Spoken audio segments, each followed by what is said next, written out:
Close your eyes for a moment. and imagine you are holding the world in your hands. Not the real world, but a map of it. A flat piece of paper covered with lines, oceans, mountains, borders, and names. At first glance, it seems so ordinary, so reliable.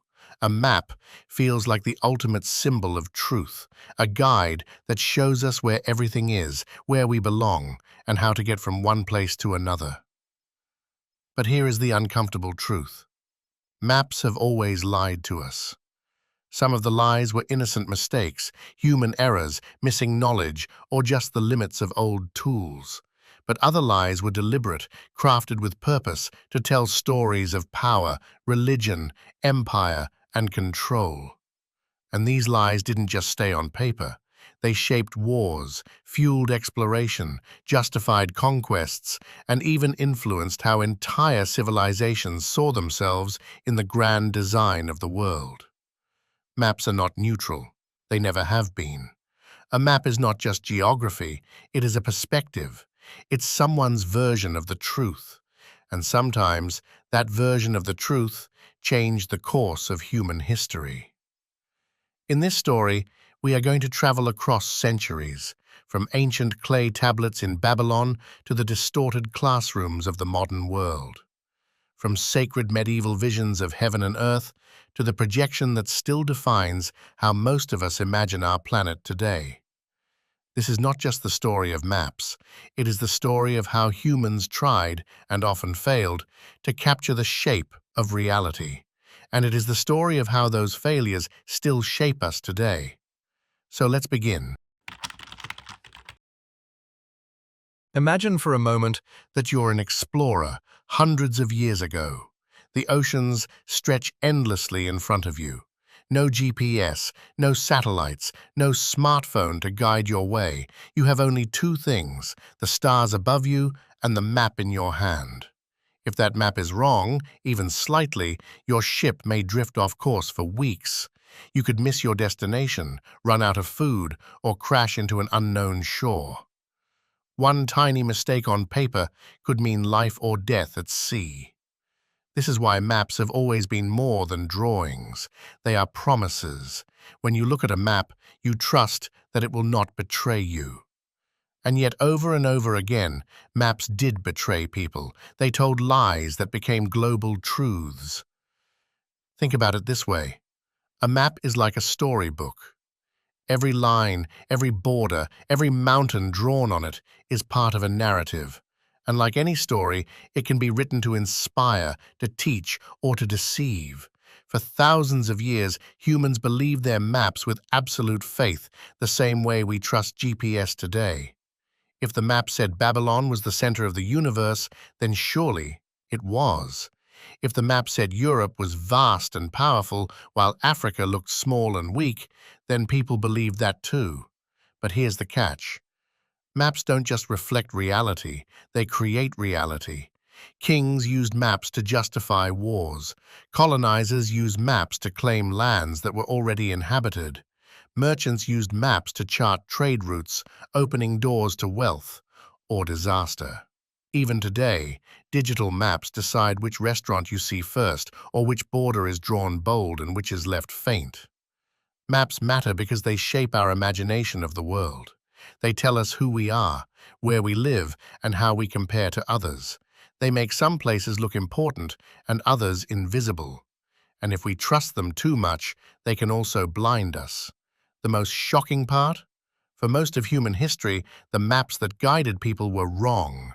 Sometimes a little wrong, sometimes completely wrong.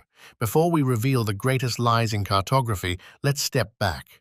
Let's look at the first attempts humans ever made to draw their world. These early maps may look strange, even childish to us now, but they reveal something profound about how humans saw themselves, not just on Earth, but in the universe. Long before satellites or GPS, people were already trying to draw the shape of the world. But the earliest maps weren't about accuracy. They were about meaning. They reflected belief, power, and imagination. One of the oldest comes from Babylon, around 600 BCE. Carved onto a clay tablet, It shows the Earth as a flat circle with Babylon at the center. Around it lies a great ocean, and beyond that, strange triangular lands filled with monsters and gods. This wasn't a tool for travel, it was a story. Babylon was order, and everything outside was chaos. Other cultures did the same. In ancient Egypt, the Nile dominated their maps, stretching across drawings as the center of life. In early China, maps placed the emperor's lands firmly in the middle, with all else radiating outward. The message was clear: the world begins here. By the Middle Ages in Europe, maps became even more symbolic. The famous Mappa Mundi placed Jerusalem at the center, Eden at the top, and Christ above it all. Mountains, rivers, and even mythical beasts filled the page. It wasn't geography, it was theology, a map of faith, not of earth. Then came Ptolemy. In the 2nd century CE, he created a system of latitude and longitude. Rediscovered in the Renaissance, it seemed scientific, logical, and precise.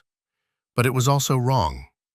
Ptolemy made Asia far too large, miscalculated Earth's size, and left out entire continents. Still, people believed him for over 1,000 years. That belief had consequences.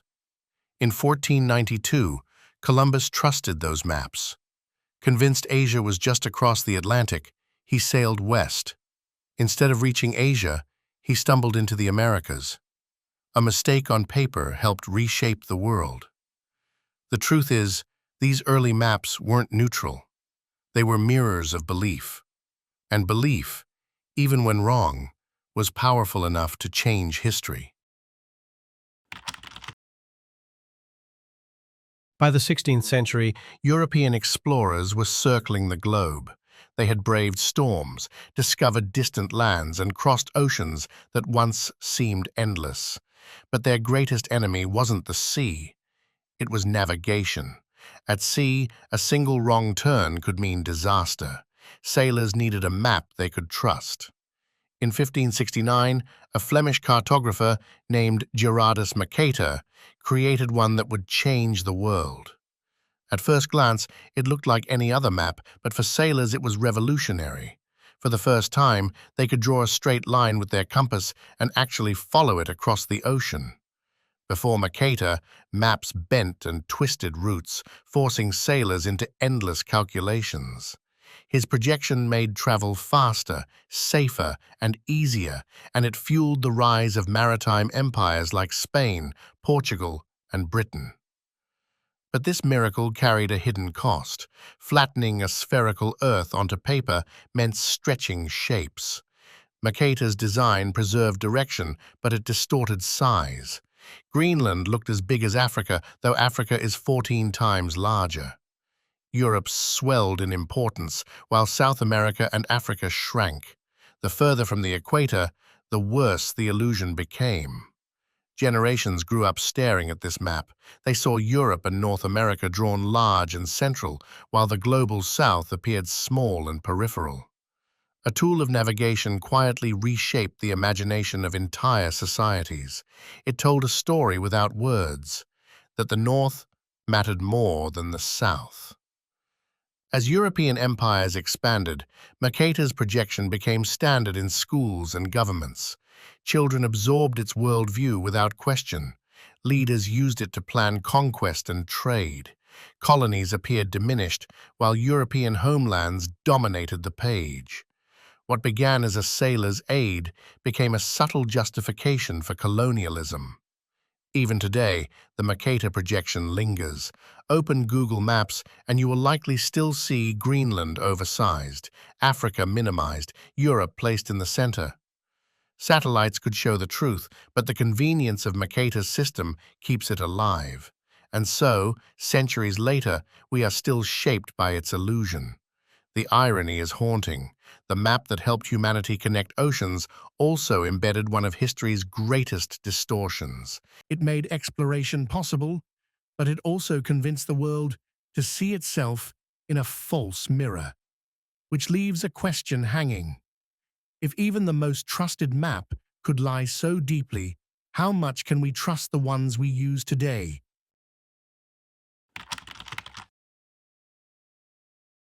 After centuries of exploration and countless revolutions in science, you might think today's maps finally tell us the truth.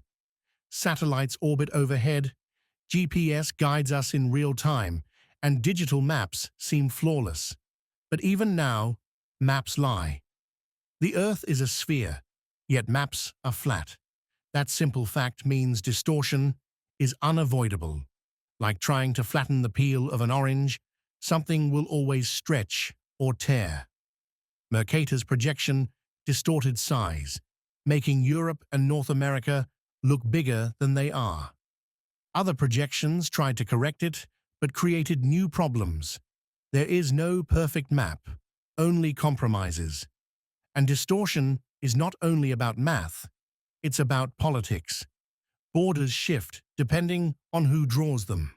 Taiwan appears independent on some maps, but part of China on others. Kashmir looks different in maps printed in India versus Pakistan. Even tiny islands are sometimes enlarged to signal power over seas and resources. A border is never just a line. It's a choice. Digital maps feel neutral, yet they also make decisions for us. Which cities deserve bold labels? Which restaurants appear first? Which route is marked best? All of these come from algorithms, business deals, or even political pressure. The map you trust is quietly shaping what you see and where you go. This has always been true. Medieval monks placed Jerusalem at the center of the world. Children once grew up believing Europe was vast and central. And today, we inherit maps that whisper stories in the background of our minds. The truth is simple. No map shows the world as it really is. A map is never the territory. It is a story, one that can reveal or conceal reality. So, maps are never just about geography. They're about power, perspective, and the stories we choose to believe. If you enjoyed this journey through history, don't forget to subscribe for more stories that teach, inspire, and make the world a little clearer. See you in the next chapter.